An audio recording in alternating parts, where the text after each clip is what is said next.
by BM Recording Studio, Alamnagar Madhepura. Kartik Singh को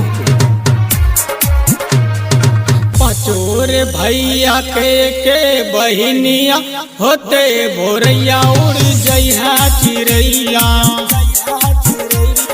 पचोर भैया के बहिनिया होते भोरैया उड़ जइहा चिड़ैया। सबके छोटकी दुलारी बहना हो, सबके छोटकी दुलारी बहना होते जुदा चली जइहा गे मैया। पचोर भैया के बहिनिया होते भोरैया उड़ जइहा चिड़ैया। पचोर भैया के बहिनिया होते भोरैया उड़ जइहा चिड़ैया।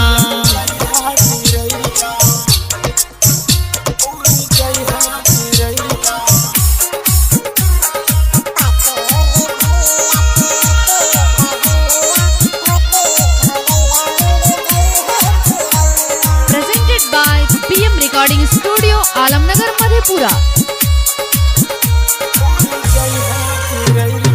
बनके दुल्हनिया पियावा के संग में,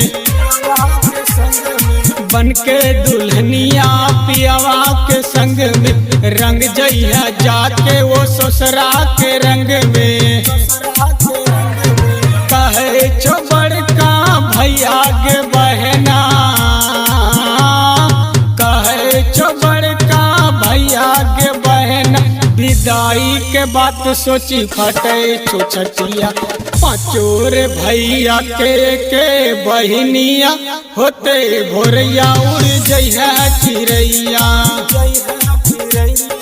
पचोर भैया के बहिनिया होते भोरैया उड़ जइहा चिड़ैया।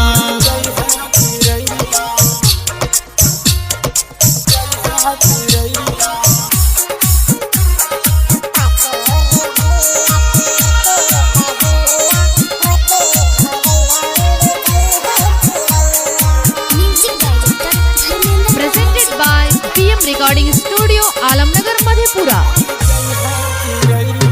कैसन नियम विधाता बनाई छे, कैसन नियम विधाता बनाई छे। सबके दुलारी पराया घर जाई छे। बचपन से बड़ भेल संगे में खेल के, बचपन से बड़ भेल संगे में खेल के ऐसे लगन चल जइहा ससुररिया। पचोर भैया के बहिनिया होते भोरैया उड़ जइहा चिड़ैया। पचोर भैया के बहिनिया होते भोरैया उड़ जइहा चिड़ैया। पचोर भैया के बहिनिया होते भोरैया उड़ जइहा चिड़ैया। सबके छोटकी दुलारी बहना हो, सबके छोटकी दुलारी बहना होके जुदा चली जइहा गे मैया।